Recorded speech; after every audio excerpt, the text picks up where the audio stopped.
Hai, gua Peter Mawan and welcome back to HDZ channel.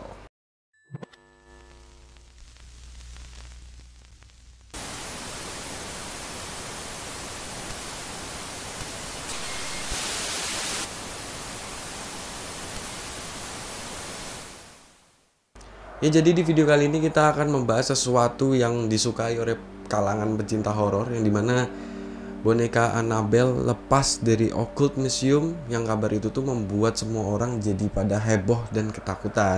Nah, sebelum gue bahas mengenai kabar ini benar apa tidaknya, gue mau bahas dulu tentang histori Annabelle ini yang benar-benar sangat-sangat mengerikan.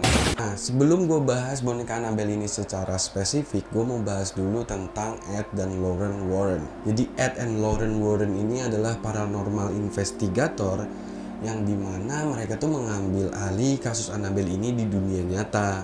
Dan mereka berdua ini adalah paranormal yang paling dikenal di dunia. Mereka tuh pernah membangun New England Society for Psychic Research di tahun 1952. Selain itu mereka juga punya museum gaib di Connecticut. Dan selama karirnya pasangan ini telah menangani 10.000 kasus gaib. Lol, banyak banget men. Terbaik sih ini, couple goals banget lah pokoknya. Cacam. Pasangan ini juga bekerja sama dengan kepolisian, dokter dan juga peneliti. Jadi Ed dan Lorraine Warren ini adalah usaha terakhir lah. Jadi ketika kepolisian itu tidak bisa memecahkan kasus secara logis, jadi dipilihlah Lorraine dan Warren ini, yang dimana memang kebanyakan kasus tuh juga tidak bisa dinalar gitu, yang bisa jadi itu berhubungan dengan supranatural. Mereka ini juga punya kasus-kasus yang sangat terkenal seperti Amityville Case, rumah berhantu di Connecticut, dan juga tentunya adalah kasus Annabelle ini. Warren juga bilang kalau dia ini dibesarkan di sebuah rumah kecil yang berhantu. Jadi kata dia, biarlah gua menjadi paranormal investigator karena emang udah dari kecil bawaannya begitu. Dan di sisi lain, Warren bisa merasakan roh atau memiliki hubungan terkait orang yang mati tuh sejak umurnya 7 tahun. Jadi akhirnya mereka ini bertemu di kala waktu muda, akhirnya jatuh cinta, menikah, dan akhirnya bergabung menjadi pasangan paranormal. Lu bisa bayangin gak kayak, hey Lauren, kamu mau gak jadi istriku? Ayo kita menikah terus kita jadi paranormal gitu. What? Balik lagi couple goals terbaik. Sayangnya mereka ini udah meninggal dunia, tapi peninggalannya masih ada, yaitu Warren Occult Museum. Ya, gue mau bahas sedikit nih terkait Warren Occult Museum yang udah gue sebut sedikit di awal video. Jadi karena mereka ini telah menangani beberapa ribu kasus banyaknya, mereka ini memiliki artefak-artefak atau peninggalan perintilan-perintilan yang dimana itu tuh udah tersentuh iblis. Dan akhirnya mereka mengumpulkannya menjadikan satu di tempat di basement mereka, yang dimana itu tuh untuk menjauhi dari orang-orang supaya si roh-roh tersebut tuh tidak melakukan kejahatan kepada orang lain gitu.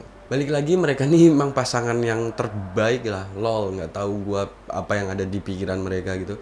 Dan karena gue tuh nggak pernah bayangin gitu, gue tinggal di sebuah rumah yang gue tahu di bawah rumah gue tuh terdapat barang-barang berhantu. Seperti yang kita tahu itu boneka Annabelle. Di sisi lain mereka juga punya cermin conjuring yang katanya sangat-sangat berbahaya. Terus mereka tuh punya topeng mengerikan di dindingnya. Terus mereka juga punya shadow doll yang dimana katanya boneka tersebut tuh bisa datangin kamu di dalam mimpi. Terus juga mereka punya peti mati vampir di dunia nyata. Terus juga mereka punya organ atau piano yang bisa main sendiri, nggak ada orangnya. Banyak banget yang kalau misalnya gue sebutin semua tuh bisa bebusa gitu mulut gue. Nah, jadi ketika kalian tuh mau mengunjungi museumnya, jadi ketika kalian masuk tuh kalian diperingatkan tentang langkah kalian. Dan juga kalian tuh harus menghargai lah, respect terhadap barang-barang di situ, supaya mewanti-wanti supaya si roh jahatnya ini tidak melakukan sesuatu yang buruk kepada kalian. Ya standar lah ya. Nah, sekarang tuh lanjut ke pembahasan yang kalian tunggu-tunggu. Jadi Annabelle itu ditaruh di sebuah kotak etalase terbuat dari kayu, yang pintunya itu terbuat dari kaca. Nah, yang kalau misalnya di dalamnya itu tertulis, ada tulisan warning. dan positively do not open. Yang itu tuh misalnya kita baca ketika kita berada di museum tersebut, itu adalah sebuah bacaan yang sangat-sangat seram. Ketika museum itu buka, Ed dan Lauren Warren tuh sering mendatangkan pendeta ke museum itu. Jadi sering didoain lah sama pendeta tersebut untuk memastikan ekstra aman lah, bahwa roh-roh tersebut tuh nggak aneh-aneh gitu. Lauren dan Warren juga tidak menyarankan seseorang untuk menatap boneka Annabelle tersebut. Bahkan seorang anaknya pun bilang bahwa orang tuanya tuh pernah bilang ke dia jangan membuat interaksi ke boneka Annabelle tersebut dan juga melihat ke mata dari Annabelle itu. Belum gue lanjut ke histori Annabelle ini, gue mau ngasih tahu ke kalian sedikit tentang seseorang yang pernah mengalami bahaya terkait perjumpaannya dengan Annabelle. Lauren dan Warren ini tuh memang udah berhasil mengurung Annabelle ini supaya aman. Yang walaupun itu prosesnya nggak gampang, tapi pada faktanya ketika Ed dan Lauren Warren ini mendapatkan boneka itu, mereka tuh hampir mengalami insiden kecelakaan yang mengerikan. Jadi pada saat itu mereka mengalami lost control di setir mereka, dan rem mereka juga tidak berfungsi, yang itu hampir aja gitu mereka tuh mengalami insiden kecelakaan yang sangat-sangat hebat. Di sisi lain ada juga cerita yang sangat-sangat tragis, yaitu ada pasangan yang waktu itu mengunjungi Occult Museum. Nah, si pasangan ini nih, terutama si cowoknya tuh kayak ya datang ke situ dan mengetok-ngetok jendela Annabelle, terus kayak cengengesan gitu, ngejek-ngejek Annabelle-nya. Dan akhirnya pada saat itu Ed dan Lauren Warren ini tahu gitu kalau wah nggak beres nih si orang ini nih. Akhirnya orang itu diperingatkan dan disuruh segera meninggalkan museum tersebut. Nah, ternyata selama perjalanan si pasangan ini mengalami insiden kecelakaan. Yang dimana ketika itu tuh diwawancarai si ceweknya, karena si ceweknya ini selamat dari insiden kecelakaan tersebut. Si ceweknya ini bilang ketika mereka dalam perjalanan terus berbicara tentang Annabelle, si cowok ini tuh masih yang ngejek-ngejek kayak wah Annabelle tuh goblok gitu, mungkin seperti itu. Terus akhirnya tiba-tiba mereka tuh si cowok ini tuh kehilangan kontrol motornya, dan akhirnya berlangsung dengan cepat mereka nabrak aja gitu, nabrak pohon, dan akhirnya mengalami insiden si cowoknya meninggal. Ini lu bisa bayangin gak ketika lu naik motor ya, sekali lagi ya, kayak anjir Annabelle goblok, terus duar gitu. Bodoh sih. Jadi banyak banget nih yang mengalami bahaya nih gara-gara Annabelle. Jadi kalian tuh kalau misalnya lagi di sekitaran Annabelle atau lagi berada di museum itu, be respectful lah gitu, hormatin sekitar. Nggak di museum itu juga, karena banyak di Indonesia juga ya. Jadi dimanapun kalian tuh harus menghargai di tempat kalau emang itu bukan tempat tinggalmu. Oke, lanjut ke pembahasan rumor Annabelle lepas dari Occult Museum. Jadi kemarin tuh sempat heboh di media sosial bahwa kabarnya si Annabelle ini lepas, dan membuat semua orang heboh dan panik, akhirnya ketakutan lah pokoknya. Nah, di sini gue tertarik untuk bahas ini karena yang seperti gue ceritain tadi tuh emang Annabelle tuh sangat-sangat mengerikan gitu. Jadi gue melakukan riset sedikit gitu terkait kabar tersebut, dan gue menemukan kekecewaan di mana ternyata kabar rumor tersebut adalah palsu gitu atau hoax gitu. Jadi rumor ini beredar tuh sebenarnya gara-gara ada seseorang yang nulis di Wikipedia bahwa Annabelle tuh lepas di tanggal 14 Agustus jam 3 pagi. Jadi seseorang yang bernama Tony Sparrow yang melainkan adalah seorang menantu laki-laki dari Ed dan Lauren Warren tuh berkata kalau Annabelle tuh ada kok, dia di sini kok. Dia tuh tidak melakukan perjalanan. Annabelle juga tidak sedang wisata. Annabelle juga tidak sedang naik pesawat first class. Annabelle juga tidak sedang mengunjungi pacarnya. Nah, akhirnya gara-gara itu si Tony Sparrow itu mengunjungi Annabelle dan kayak di depannya gitu ngasih tahu kayak, hey ini Annabelle ada kok, tenang aja gitu. Jadi selesaikanlah rumornya kalau bahwa itu tuh rumor-rumor palsu gitu. Dan dia bilang juga terima kasih atas perhatiannya gitu. Jika memang Annabelle itu lepas, katanya mungkin dia jadi orang pertama yang concern terkait Annabelle itu lepas gitu. Mungkin karena mereka ada hubungannya langsung gitu terkait Annabelle. Dia salah satu orang yang paling bertanggung jawab lah mungkin kalau misalnya Annabelle itu hilang. Jadi ya karena kabar itu Annabelle masih aman guys, jadi nggak mungkin Annabelle tuh tiba-tiba ngetok kamar kalian terus pas kalian buka sek anjir Annabelle, nggak mungkin. Jadi aman, Annabelle masih dikunci, dikurung di tempat yang aman. Terakhir kita akan membahas tentang histori Annabelle ini yang seperti kita kebanyakan tahu cerita-ceritanya itu dari film Annabelle. Dan tapi di sisi lain tuh sebenarnya filmnya memang menyeramkan, tapi ternyata cerita di baliknya itu justru malah lebih seram gitu, cerita nyatanya tuh lebih seram. Jadi historinya tuh berawal di tahun 1915. Jadi pada saat itu ada seorang anak kecil membawakan boneka ke ayahnya gitu. Yang dimana pada saat itu tuh kondisi boneka itu tuh polos, nggak ada wajah. Terus ayahnya tersebut tuh kayak inisiatif aja gitu untuk gambar wajah tersebut. Dan akhirnya si ayahnya tersebut menamai boneka tersebut Raggedy Ann. Jadi sebenarnya Annabelle itu sebenarnya awalnya adalah Raggedy Ann doll. Itu jenis boneka Raggedy Ann doll sebelum dinamakan Annabelle gitu, paham ya? Tidak lama setelah itu si cowok ini tuh ayahnya tadi mengubah karakter si Raggedy Ann doll itu menjadi sebuah gambar ilustrasi anak kecil yang kemudian dibukukan, dan akhirnya gara-gara buku itu banyak yang baca dan disukai anak-anak tuh jadinya pengen gitu boneka benerannya gitu dari ilustrasi tersebut. Akhirnya boneka itu dibuat, itu akhirnya menjadi salah satu boneka yang terkenal di dunia, bahkan masuk di National Toy Hall of Fame di tahun 2002. Oke, langsung spesifik ke penjelasan tentang Annabelle. Jadi ada seseorang wanita yang bernama Donna. Dia mendapatkan boneka Annabelle tersebut di tahun 1917. Jadi ketika itu dia sedang berulang tahun di umurnya yang ke-28. Jadi ibunya ini membelikan boneka Annabelle tersebut di sebuah toko hobi yang kemudian diberikan lah gitu. Itu merupakan boneka bekas lah.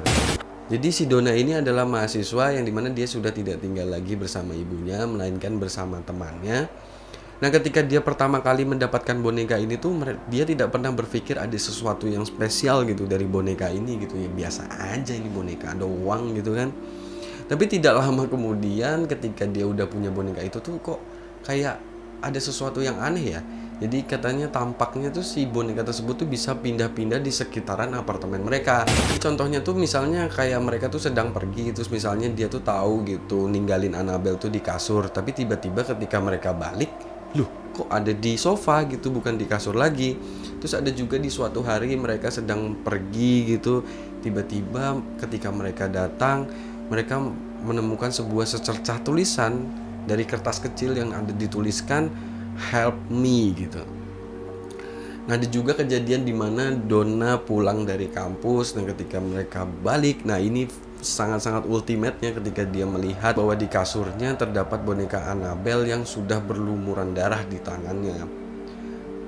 Akhirnya mereka mulai panik lah, akhirnya manggil Cenayang gitu untuk memastikan apa yang terjadi sih sama boneka itu gitu. Si Cenayang itu bilang ke Donna dan temannya bahwa jauh sebelum apartemen itu dibangun gitu, di bawah itu adalah merupakan lahan kosong, yang dimana pada saat itu ada seseorang anak perempuan yang berumur 7 tahun meninggal dunia di situ. Dan Cenayang itu bilang kalau dia tuh suka gitu di dalam boneka tersebut. Dan karena mendengar cerita itu, si Donna dan temannya mulai merasa kasihan gitu, mungkin itu adalah roh yang baik gitu dan playful gitulah. Jadi mereka memastikan ya udahlah, biarin aja dia ada di situ. Jadi mereka memutuskan untuk tetap menyimpan Annabelle aja lah gitu loh. Jadi ya itu bukan ide yang bagus gitu. Kalau gue udah ngelihat darah gitu ngapain gitu, tetap gitu masih berpikiran positif gitu, nggak bisa sih gue. Itu putusan yang stupid, bodoh, goblok apalah. Setelah mereka masih keep boneka itu di rumah mereka, yang itu stupid yang tadi gue bilang, mereka tuh jadi sering bermimpi buruk gitu. Jadi ada suatu ketika mimpi mereka itu kayak Annabelle tiba-tiba ada di kaki mereka, terus tiba-tiba mendekat terus mencekik leher mereka. Dan ketika mereka bangun, badan mereka tuh udah penuh cakaran gitu loh, kayak penuh cakaran, kayak serem banget. Dan akhirnya itu tuh difoto dan foto itu menyebar, dan itu awalnya dan Lauren Warren ada gitu. Jadi mereka tuh datang untuk menemui si Donna tadi dan untuk mengecek boneka Annabelle tersebut.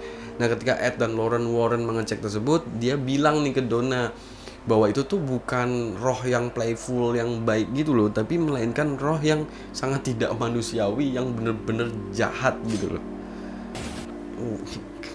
Yang itu tuh membuat gue kayak, lu tuh jadi orang kenapa sih gitu, kalau udah berdarah-darah gitu mending buang daripada disimpan. Dan akhirnya si Ed dan Lauren Warren ini memutuskan untuk memanggil pendeta, yang dimana pendeta tersebut exorcism, dan setelah di exorcism boneka itu dibawa pulang. Nah, itu ada kaitannya sama yang gue ceritain tadi. Ketika dia bawa pulang boneka tersebut, si Ed dan Lauren Warren tuh hampir mengalami insiden kecelakaan dan gak mudah ketika saat itu mereka untuk pulang.